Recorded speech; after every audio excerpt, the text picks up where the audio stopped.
হঠাৎ এটা ভাল লগা আচৰিত বস্তু দেখা পালে যেনেকৈ মন উৎফুল্লিত হয়, আজি ঠিক তেনেকুৱাই লাগিছে আমাৰ। নমস্কাৰ, মই সূৰ্য, ৱেলকাম টু মাই ব্লগ। আজি আমি আহিছোঁ মেঘালয় ৱেইনা ফলছ।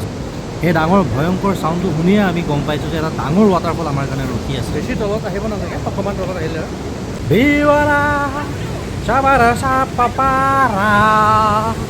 বহুত ডাঙৰ দেখোন। বাপৰে কি ৰোড এইটো, সাংঘাতিক। বাপৰে একদম মিল্কি ৱে টাইপ থকা।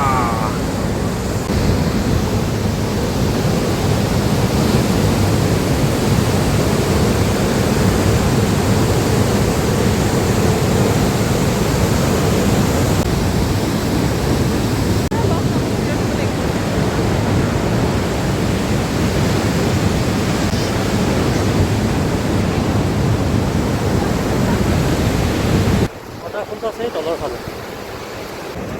আৰু আহিছে এইফালৰ পৰা নদী টাইপ হয়। এইফালৰ পৰা আহি এনেকুৱাকৈ গুচি গৈছে। সঁচাকৈ বিৰাট ধুনীয়া আৰু ডাঙৰ ৱাটাৰফল এইটো। আমি এতিয়া পালোঁ মাফালনুৰ। ইমান ধুনীয়া জেগা এটাত আহি পাইছোঁ। আমি ভুলতে আহিলোঁ ইয়াতে, কিন্তু আহি বহুত ভাল লাগিছে। মাফাল্লাৰ আহিছোঁ বুলি আহিলোঁ, কিন্তু তাতকৈ ওপৰত এটা ভেলী এটাত আহি পালোঁ। চাওকচোন চবফালে কুঁৱলী একদম।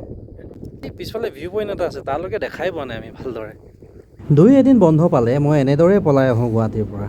আৰু মোৰ এনেদৰে পলাই ফুৰা ভিডিঅ'বোৰ চাবলৈ হ'লে আপোনালোকে মোক লাইক, কমেণ্ট আৰু ছাবস্ক্ৰাইব কৰি মোক উৎসাহ দিব লাগিব। ধন্যবাদ।